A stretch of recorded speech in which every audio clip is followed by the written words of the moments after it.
ಯಾಕಂದ್ರೆ ಎಲ್ಲಾ ಪಾತ್ರಕ್ಕೂ ಒಂದು ಅಂಕಿತ ಹಾಕದಂಗಿತ್ತು. ಎಲ್ಲಾ ಪಾತ್ರಗಳು ಶೈನ್ ಆಗತ್ತೆ ಅಂತ ಅನಿಸ್ತು.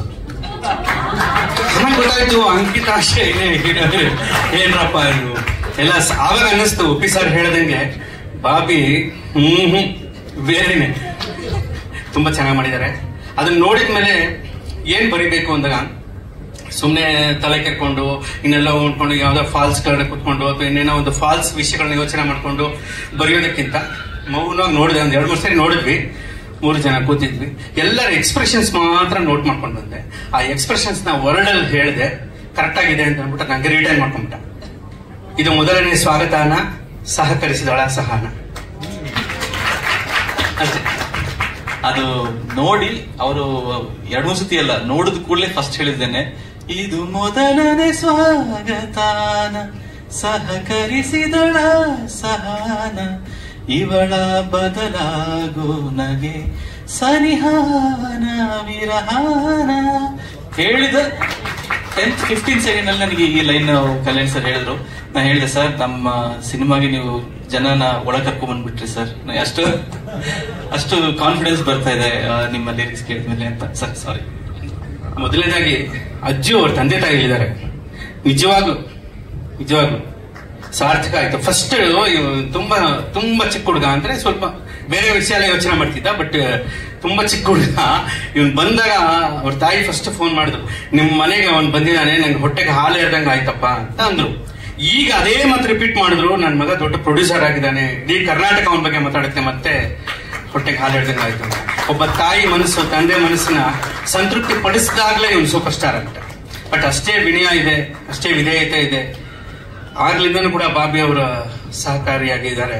ನಿಜವಾಗ್ಲೂ ನಿಮ್ಮ ಒಳ್ಳೆ ಮನಸ್ಸಿಗೆ ಅಹಂಕಾರ ಇಲ್ಲ. ಮೈನ್ ಆಗಿ ಅಹಂಕಾರ ಇಲ್ಲದೆ ಇದ್ದಾಗ್ಲೇ ನಿಜವಾದ ಅಲಂಕಾರ ಕಾಣೋದು ಅದು. ಆಮೇಲೆ ಇಡೀ ಸಿನಿಮಾದ ಒಂದೇ ಮಾತಲ್ಲಿ ಹೇಳಬೇಕು ಅಂದ್ರೆ, ಪ್ರೀತಿ ಅಂತಂದ್ರೆ ಒಬ್ಬರನ್ನೊಬ್ರು ಗೆಲ್ಲೋದಲ್ಲ, ಒಬ್ರಿಗೊಬ್ರು ಸೋಲೋದು. ಒಬ್ರಿಗೋಸ್ಕರ ಒಬ್ರು ಸೋಲೋದ್ರಲ್ಲಿ ಇದೆ ಗೆಲುವು. ಅದು ಕಾಣಿಸ್ತು ನನಗೆ. ವಿಶೇಷವಾಗಿ ಹೇಳ್ಬೇಕಾದಿಲ್ಲ, ಅದ್ಭುತವಾಗಿ ಸಿನಿಮಾ ಮಾಡಿದ್ದಾರೆ ಅನ್ನೋ ಒಂದು ಭರವಸೆಯನ್ನು ಹೇಳ್ಬೋದು. ಬಾಬಿ ಅವರು ಗೆದ್ದಿದ್ದಾರೆ ಅಂತಾನೆ ನನ್ನ ಭಾವನೆ. ಅಜ್ಜು ಆಲ್ರೆಡಿ ಗೆದ್ದು ಇನ್ನೊಂದು ಗೆಲುವಿನ ಕಿರೀಟ ನವಿಲ್ ಗಿರಿ ಸಿಗಿಸ್ಕೋತಾ ಇದ್ದಾನೆ. ಎಲ್ರಿಗೂ ಒಳ್ಳೇದಾಗ್ಲಿ. ಇಷ್ಟು ದೊಡ್ಡ ಮಹಾನ್ ಕಲಾವಿದರೆಲ್ಲ ಇಲ್ಲಿದ್ದಾರೆ. ನಿಮ್ಮೆಲ್ಲರ ಆಶೀರ್ವಾದ ಈ ಸಿನಿಮಾ ಮೇಲೆ ಇರಲಿ, ಸೂಪರ್ ಡೂಪರ್ ಹಿಟ್ ಆಗ್ಲಿ. ಅದರ ಸೂಚನೆ ಆಲ್ರೆಡಿ ಇಲ್ಲಿ ಕಂಡಾಗಿದೆ. All the best. ಮಾತಾಡೋದು ತುಂಬಾ ಕಮ್ಮಿ, ಬಟ್ ನಾನು ತುಂಬಾ ಮಾತಾಡೋದು ಕಮ್ಮಿ, ಬಟ್ ಇವತ್ತು ನಾನು ಮಾತಾಡ್ಲೇಬೇಕು. ಬಿಕಾಸ್ ಸಿನಿಮಾನ ಪ್ರೊಡ್ಯೂಸ್ ಮಾಡ್ತಾ ಇದೀವಿ, ನಾನೇ ಮಾತಾಡ್ಲಿಲ್ಲ ಅಂದ್ರೆ ಹೇಗೆ ಅಂತ. 2003 ನಾನು ಅವಾಗ ತಾನೇ ಸೆಕೆಂಡ್ PUC ಎಕ್ಸಾಮ್ ನ ಬರೀದೆ, ಓಡ್ ಬಂದೆ ಬೆಂಗಳೂರಿಗೆ. ಓಡ್ ಬಂದೆ ಅಂದ್ರೆ ಅಮ್ಮನ ಕರ್ಕೊಂಡು ಬಂದ್ರು ಒಂದು ಪ್ರೋಗ್ರಾಮ್ ನೋಡ್ಸೋದಕ್ಕೋಸ್ಕರ. ಬಂದು ಮೊದಲನೇ ವಾರದಲ್ಲೇ ನನಗೆ ಒಂದು ಕೀಬೋರ್ಡ್ ನುಡ್ಸೋಂತ ಒಂದು ಅವಕಾಶ ಕೊಟ್ಟಿದ್ದು ಕಲ್ಯಾಣ್ ಸರ್. ನನ್ನ ಜರ್ನಿ ಅಲ್ಲಿಂದ ಶುರು ಆಯ್ತು. ಸಂಗೀತ ಅಪ್ಪನೇ ನನ್ನ ಮೊದಲ ಗುರು, ಅವರೇ ನನಗೆಲ್ಲ ಹೇಳ್ಕೊಟ್ಟಿದ್ದು. ಇವತ್ತು ಅವರು ಕೊಟ್ಟಿರೋಂತ ವಿದ್ಯೆಯಿಂದಲೇ ನಾನು ಇವತ್ತನ್ನು ನಾನು ತೇಲ್ಸ್ಕೊಂಡು ಹೋಗ್ತಾ ಇದ್ದೀನಿ ಅಂತಾನೆ ಹೇಳ್ಬೋದು. ಬಟ್ ಸಿನಿಮಾ ಸಂಗೀತ ಹೇಗೆ ವರ್ಕ್ ಆಗತ್ತೆ ಅನ್ನೋದು ನನಗೆ ಗೊತ್ತಾದ್ರದ ಒಂದು ಗಂಧಗಾಳಿ ನನಗೆ ಗೊತ್ತಿಲ್ಲ. ಅದು ನಾನು ಕಲ್ತಿದ್ದೆ ಕಲ್ಯಾಣ್ ಸರ್ ಇಂದ. ಸೊ ನನ್ನಿಂದ ನನ್ನ industry god father Kalyan sir. So ಅಲ್ಲಿಂದ ಒಂದೊಂದೇ ಹೆಜ್ಜೆ ಇಟ್ಕೊಂಡು ಬಂದು ಮೊದಲನೇ ಸಿನಿಮಾ ರಿಲೀಸ್ ಆಗಿ ಬಾಬಿಯವರ ಪರಿಚಯ ಆಯ್ತು 2006ನಲ್ಲಿ. ಸೊ ಅವಾಗಿಂದ ನಾನು ಅವರಿಗೆ ಕೀಬೋರ್ಡ್ ಪ್ಲೇ ಮಾಡ್ತಾ ಇದ್ದೆ. ಸೊ ಈ ತರ ಬಂದು ನಾವು ಒಂದೊಂದು ಸಿನಿಮಾ ಮಾಡ್ಕೊಂಡು ಬಂದು ನಮಗೆ ಅದಾದ್ಮೇಲೆ ಒಂದು ಪ್ರೊಡಕ್ಷನ್ ಮಾಡೋಣ ಅನ್ನೋದೊಂದು ಕನಸಿತ್ತು. ಯಾಕಂದ್ರೆ ನಾನು ಐ ಆಲ್ವೇಸ್ ಬಿಲೀವ್ ನಾವು ಏನಾದ್ರೂ ಒಂದು ಡಿಪಾರ್ಟ್ಮೆಂಟ್ ಅಂದ್ರೆ ಒಂದು ವೃತ್ತಿಯಲ್ಲಿದ್ರೆ ಅದ್ರದ್ದು ಉನ್ನತ ಮಟ್ಟ, ಐ ಮೀನ್ ಅದ್ರ ಟಾಪ್ಗೆ ನಾವು ಹೋಗ್ಬೇಕು, ಅದು ಯಾವ್ದೇ ಕೆಲಸ ಮಾಡ್ಲಿ ಅಂತ. ಸೊ ಆ ಒಂದು ಥಾಟ್ ನ ಯಾವತ್ತೂ ನನ್ನ ಮೈಂಡ್ ಅಲ್ಲಿ ನನಗೆ ಇತ್ತು. ನಾನು ಇವಾಗ ಕೆಲಸ ಮಾಡ್ಬೇಕಾದ್ರೆ ಸೊ ಸಿನಿಮಾದಲ್ಲಿ ಇದೀನಿ, ಮ್ಯೂಸಿಕ್ ಡೈರೆಕ್ಟರ್ ಆಗಿದ್ದೀನಿ, ಅದ್ರದ್ದೊಂದು ಪ್ರೊಡಕ್ಷನ್ ಅನ್ನೋದು ಒಂದು ಉನ್ನತ ಸ್ಥಾನ. ಸೊ ಅಲ್ಲಿಗೆ ಮಾಡ್ಬೇಕು ಅಂತ. ಹಾಗೂ I am not very good at business ಎಲ್ಲ ಬಾಬಿನೇ ನೋಡ್ಕೊಳ್ಳೋದು. ಪ್ರೊಡ್ಯೂಸ್ ಮಾಡ್ಬೇಕನ್ನೋ ಆಸೆ ಮಾತ್ರ. ಸೊ ಆ ಒಂದು ಡ್ರೀಮ್ ಇಂದ ನಾವೊಂದು ಜಸ್ಟ್ ಮ್ಯಾರಿಡ್ ಸಿನಿಮಾ ಪ್ರೊಡ್ಯೂಸ್ ಮಾಡೋ ಒಂದು ಅವಕಾಶ ಸಿಕ್ತು. ಫಸ್ಟ್ ಯಾರು ಡೈರೆಕ್ಷನ್ ಮಾಡೋಣ ಅಂದಾಗ ಬಾಬಿಯವರೇ ಕತೆ ಬರ್ತಿದ್ರು, 2-3 ಕತೆ ಬರ್ತಿದ್ರು. ಬಟ್ ನನಗೆ ಈ ಕತೆ ಕೇಳಿದ ಕೂಡಲೇ ನನಗೆ ಇದೊಂದು ಸಿನಿಮಾ ಬರ್ಬೇಕಲ್ಲ ಅಂತ ಅನಿಸ್ತು ಅಷ್ಟೇ. ಯಾಕಂದ್ರೆ ನಾನು ತುಂಬಾ ಜಾಸ್ತಿ ಯೋಚನೆ ಮಾಡಕ್ ಹೋಗಲ್ಲ, ಹಾಡುಗಳು ಮಾಡ್ಬೇಕಾದ್ರು ಅಷ್ಟೇನೆ. ಆ ಕ್ಷಣದಲ್ಲಿ ನಾನು ಏನ್ ಮ್ಯೂಸಿಕ್ ಮನ್ಸಿಗೆ ಬರುತ್ತೋ ಆ ಮ್ಯೂಸಿಕ್ ಮಾಡ್ತೀನಿ, ಅದು ಎಲ್ಲರಿಗೂ ಹೋಗಿ ತಲುಪತ್ತೆ.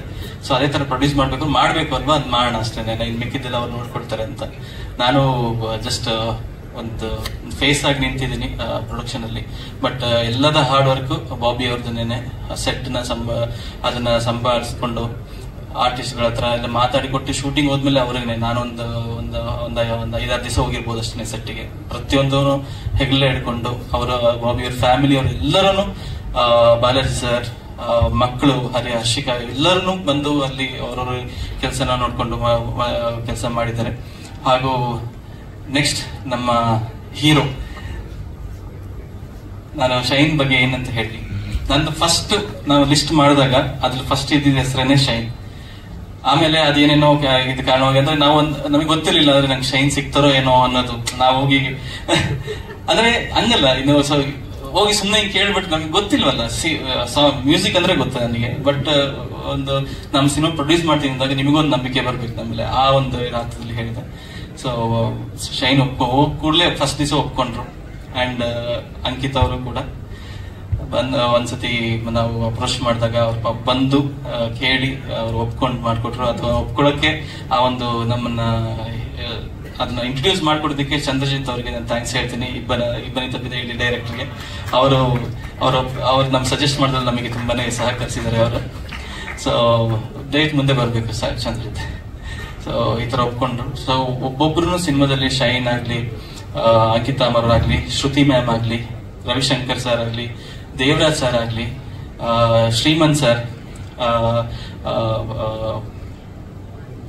ವಾಣಿ ಮೇಡಮ್ ಆಗ್ಲಿ, ವಾಣಿ ಹರಿಕೃಷ್ಣ ಮೊದಲನೇ ಸತಿ ಸಿನಿಮಾದಲ್ಲಿ ಆಕ್ಟ್ ಮಾಡ್ತಿದ್ದಾರೆ, ಸಾಕ್ಷಿ ಅಕ್ಬರ್ ಆಗಿರ್ಲಿ, ಅವರು ತುಂಬಾ ಅದ್ಭುತವಾಗಿ ಒಂದು ನಡ್ಸ್ಕೊಟ್ಟಿದ್ದಾರೆ ನಮ್ಮ ಸಿನಿಮಾದಲ್ಲಿ. I thank you so much.